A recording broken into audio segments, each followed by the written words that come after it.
Hello everyone and welcome to a new gaming retro thing that I'm going to try out here, and that is essentially just playing old games on my vintage Windows XP gaming setup here. And the idea is not really to show you strategies or really even to talk about these games or anything like that. It's just a showcase from a mostly first person perspective, what these games look like from the perspective of an older computer system, even though actually this machine's running Windows XP. It looks like it's Windows 98, but it's actually XP. And so it's very versatile. The hardware in there is from about 2010. And here I'm going to look at the Civilization series, at least the first four games of that series. I'm not going to do Civ 5 and Civ 6 because those require Steam, and Steam requires, unfortunately, it requires at least Windows 7, so I can't play those. But, really the first four civilizations are kind of the classic civilizations anyway. So for you older players, this might be a bit of nostalgia, seeing these games played in their native resolution and so forth, and not using DOSBox at all, just running them off the operating system. And then for newer players, maybe you've never seen these games run actually first person on a CRT, with the whole setup, the mechanical keyboard, the old Altec Lansing speakers and so forth. So that's the idea. If you all like this, then I'm happy to do some other game series. We could do some first person shooters and maybe the SimCity series and all these other storied game series. Yeah, so that's the plan, and I'm not going to spend a lot of time with each one of these. Kind of get a civilization started, maybe just a couple minutes, and then move on to the next one. So the first one, Civilization, and Sid Meier's, of course, did have a huge hand in this one, and it's what it's named after him, and came out in 1991, and was pretty revolutionary. A lot of the features actually that make Civilization what it is was there from the very beginning with Civ I.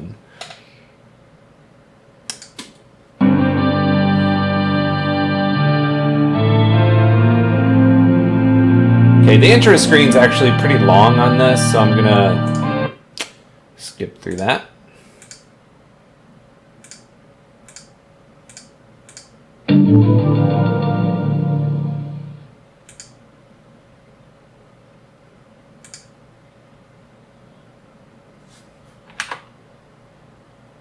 Now it looks like I've got two settlers.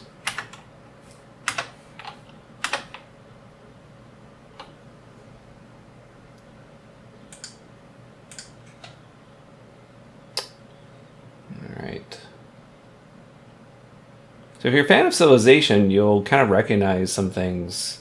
Icons for grain and shields and all that stuff, production, and picking what unit, what structure you want to build next. I probably need a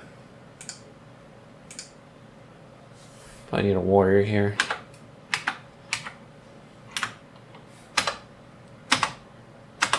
I don't know, one of the things I kind of like about the old games is the ability to build cities almost anywhere.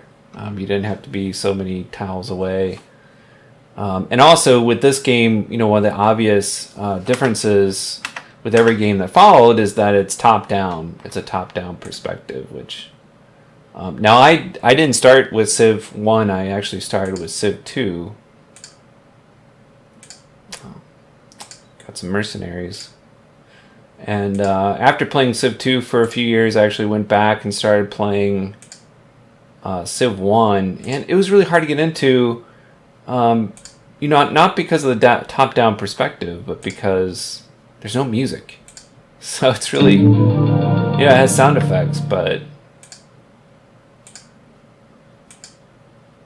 I don't know, the soundtrack, the Civilization soundtrack's always one of the best things about the game.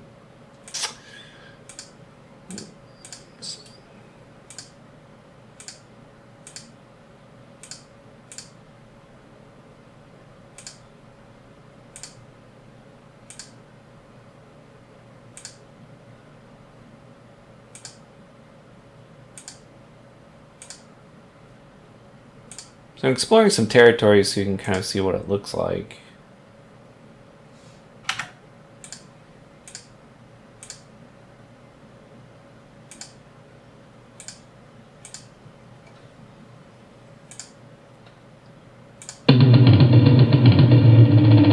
I found the Zulus.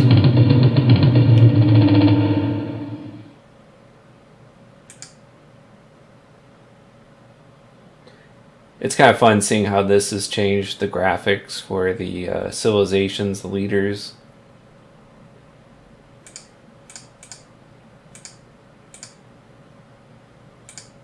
Alright, ceremonial burial.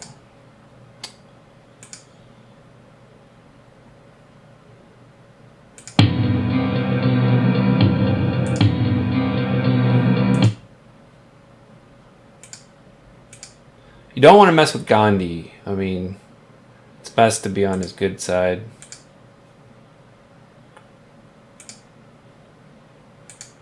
So, if you've only played the more recent Civilization games, one of the things you'll notice that one of the big changes is that with the games 1 and 2, you don't actually have the cultural borders.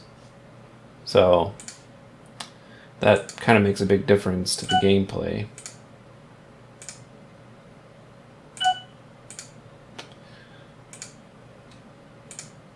You're still limited on where you can move and so forth. So, okay, well, so that's Civilization 1.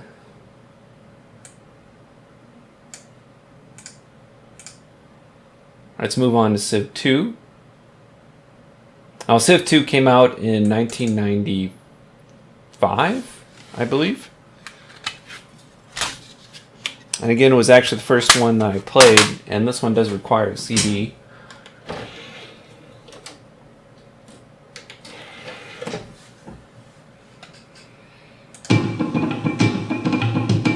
I always really enjoyed the music of this game.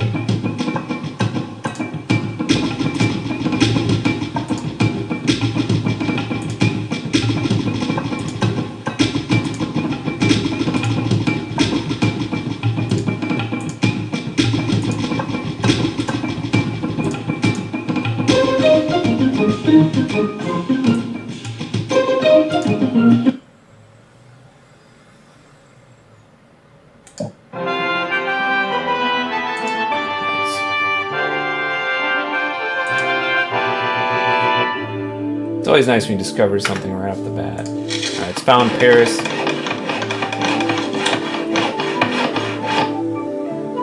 I think I honestly feel more comfortable playing Civ II than any other Civ game.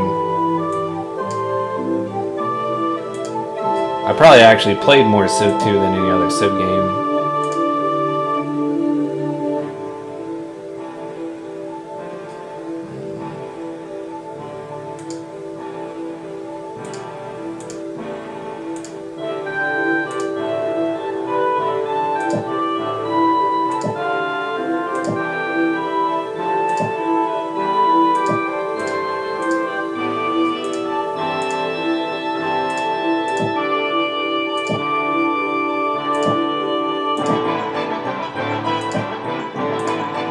You also have this nice isometric perspective now, which I really like. I always really like the artwork of Civ II. In fact, I think I like the artwork of Civ II better than maybe any other except maybe Civ V.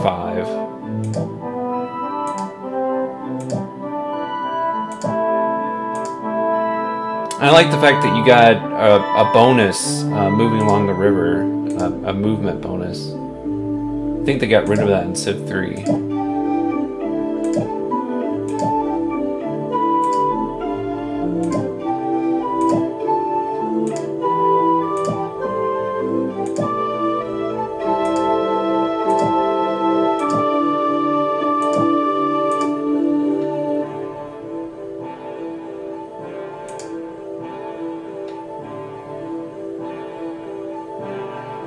What should we do? We can do that.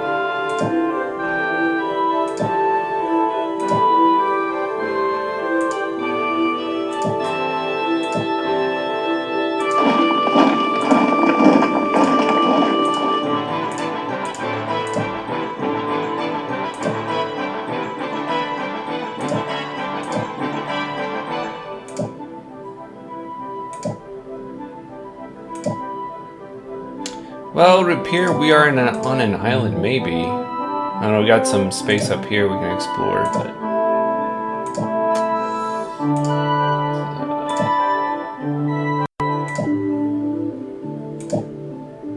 And quite honestly, I like kind of the simple black, the areas that we don't know yet, that are unknown to civilization. I kind of like that. It's uncomplicated.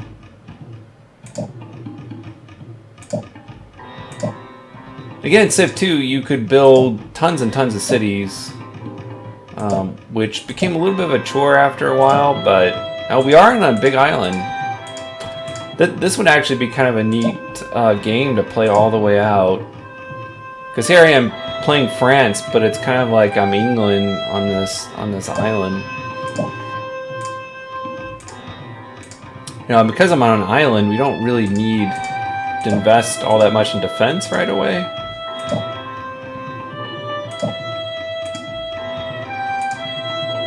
So that's kind of neat from a defense perspective. At least I think we're on an island. There's just one more place to check, I guess. Yeah, we are. I think. Oh no, I have to check down here. I'm going back.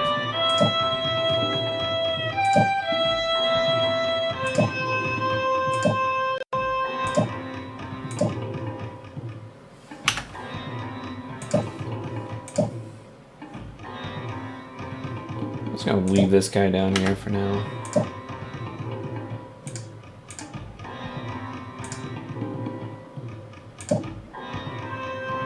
Alright, so I'm just going to confirm that we are an island and then build a second city here. Totally on an island, look at that. Alright.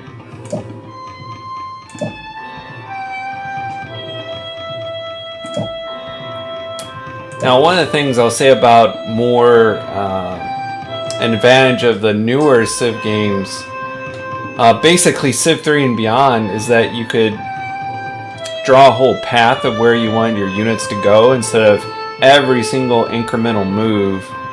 And also, you didn't really have the option for your units to just, you know, automate.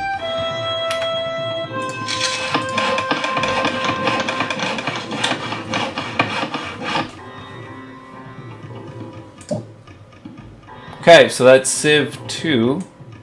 I'm actually going to save this game. It might be kind of fun to revisit this one.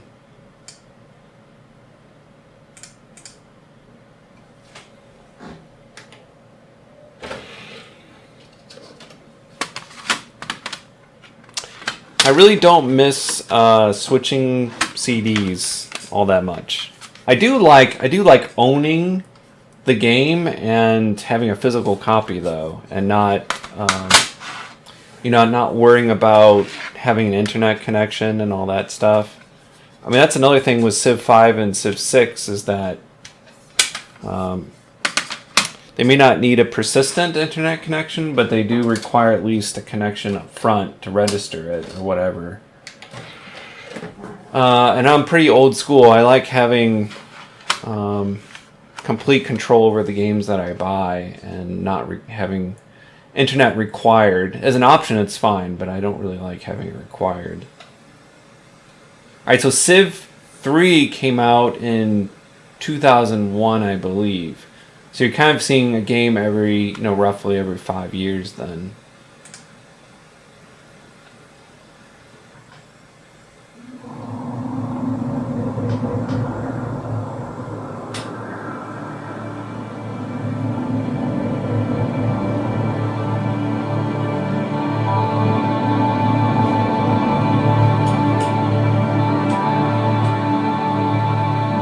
This introduction sequence I always thought was kind of neat.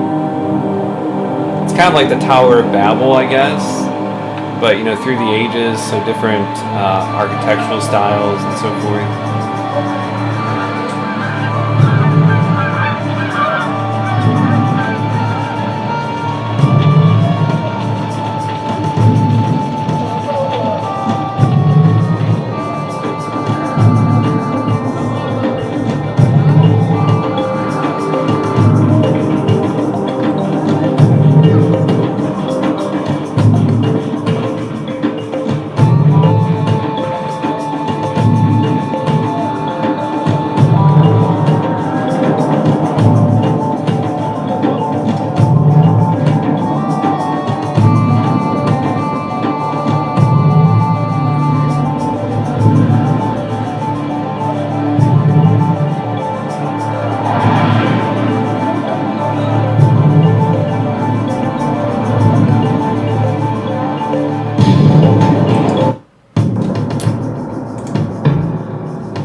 Another big difference here is the customization of your planet, your world that you play in, which is really neat. I really appreciated the options, different sizes, which really controlled how long the game was. You know, what you want your barbarians to be like, doing continents, archipelago, Pangea. Just go down the middle of the road.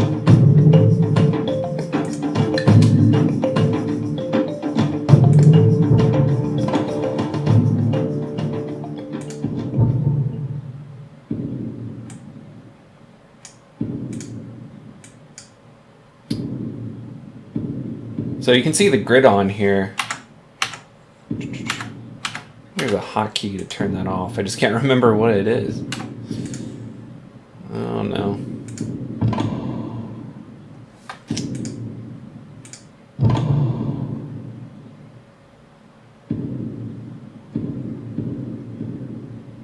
Huh. Well, it's not G.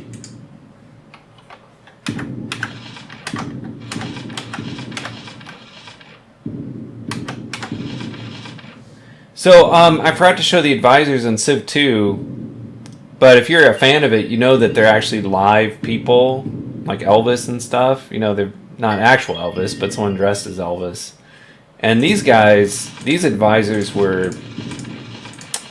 well, I mean, obviously kind of cartoonish, but pretty darn forgettable overall.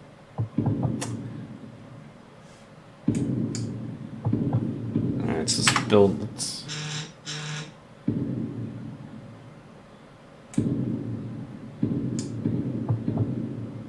Alright, so let's build, explore a little bit and build along the coast.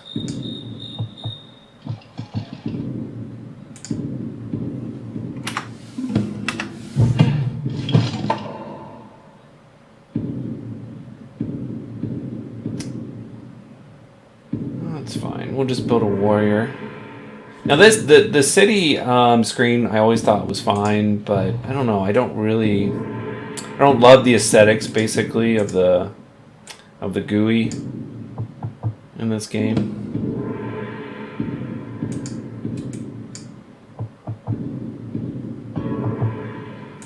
The institution of trade networks and all that stuff was kind of neat though. You know, among all of the Civ games I think I played, I probably played Civ III the least. I kind of mostly skipped over this game. I went right to Civ IV. I'm gonna bring this worker back so we can maybe start doing stuff around the city.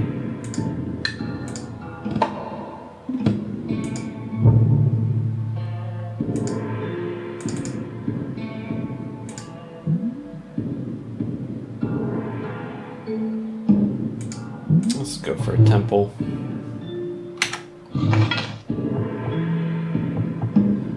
The animations were definitely a bit more complex. Oh,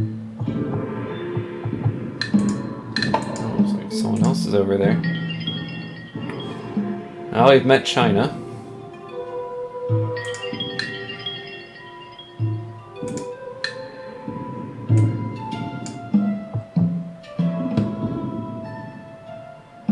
Yeah.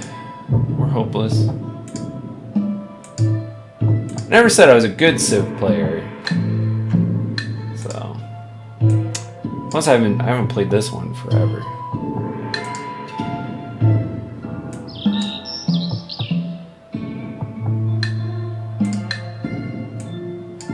You can just walk over mountains in this game, which is interesting. All right, so we did pick up a worker, so we'll send that guy back. I thought we picked up a worker, never mind. It's just the same worker.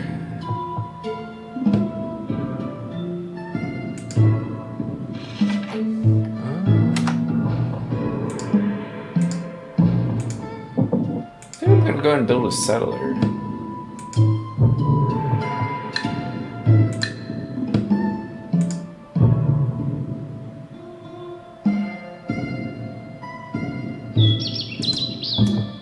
Yeah, okay. It's really nice to be able to automate your workers and so forth.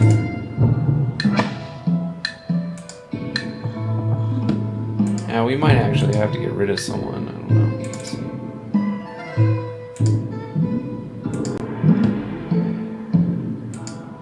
I'm gonna switch over to wealth here for a little bit. Well, we were on an island before. I think we're on a peninsula now.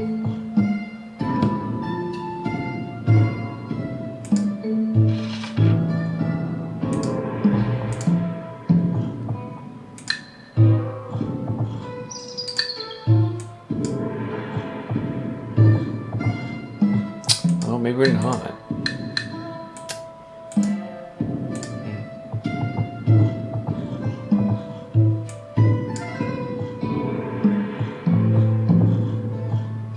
This isn't going so well. Oh no, we've been pillaged.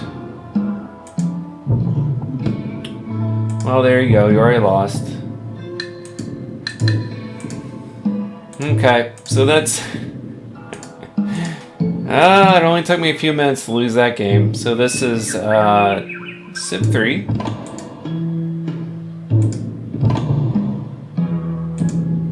Again, haven't played a lot of Civ III. And I know there's expansion, Conquests, I believe. I don't think I've ever played the game with that expansion.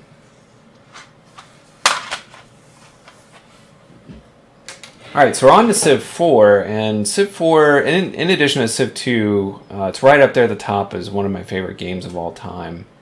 I really think they got almost everything right with Civ IV. There's really not that much to complain about. It was the first of the series to go to 3D graphics, so the graphics might be a little cartoonish, but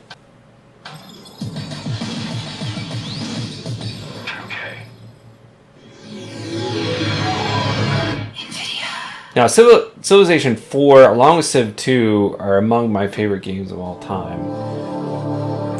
It may not be a perfect game, but I think that Civ IV really got a lot of things right that, many of the other Civ games didn't quite do as well.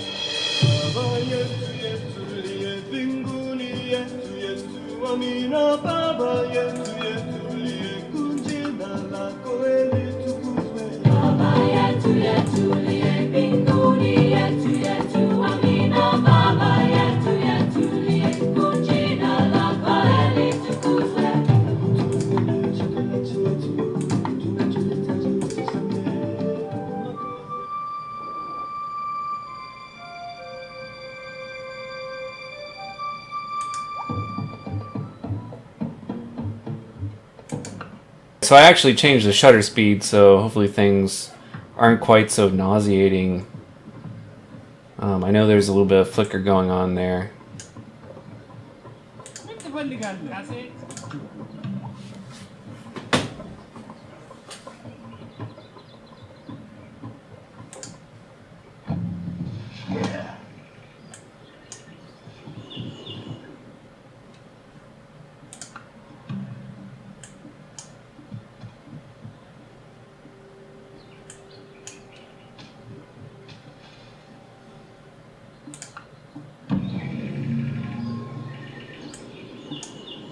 I always felt accomplished when my city's culture, is expanding, the borders are expanding.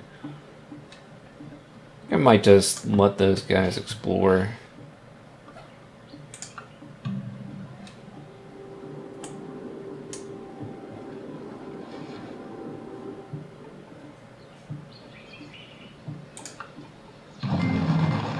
Do not throw the arrow, which will return against you. And of course you've got Leonard Nimoy, Spock, doing the voiceover. It doesn't get much better than that.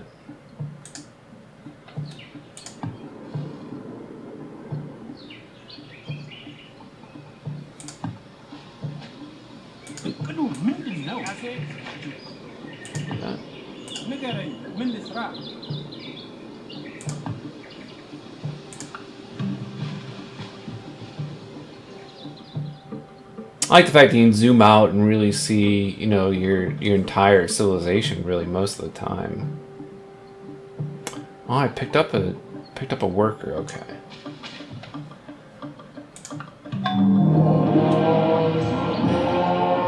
Well, Buddhism has been founded.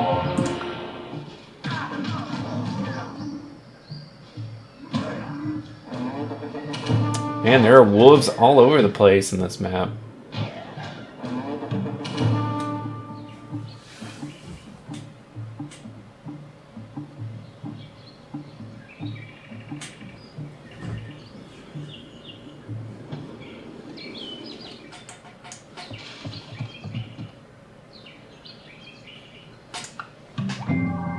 Give a man a fish, and you feed him for a day. Teach a man to fish, and you feed him for a lifetime.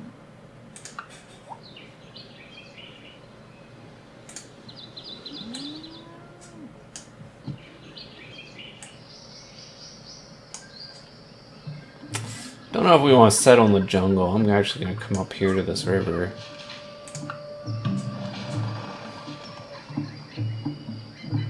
And of course, we've got lions coming after us.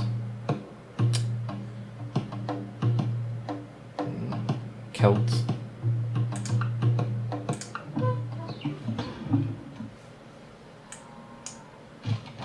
Plus, I've got grapes for wine here. That'd be nice.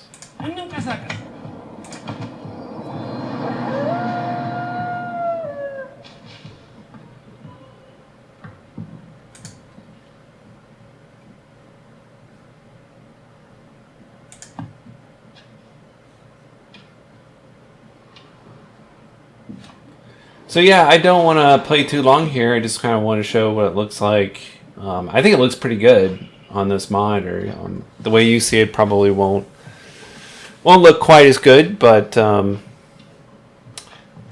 least gives you an idea of what it would look like. Now, in 2005, when this came out, I did have, I think, a brand new LCD monitor, so I just got rid of my CRT, but it wouldn't have been uncommon at all actually playing Civ IV here on a CRT monitor like this. So it's just kind of neat to play on an older system like this where the games were largely designed, especially the first three Civs were largely designed for older systems like this, monitors like this, these speakers, and so forth. So anyway, if this is of interest to you, please let me know, and I'm happy to do more series where we just kind of run through some of these older games in these longer series where there's multiple games. I think that's kind of a fun thing that I could do if there's any interest for that.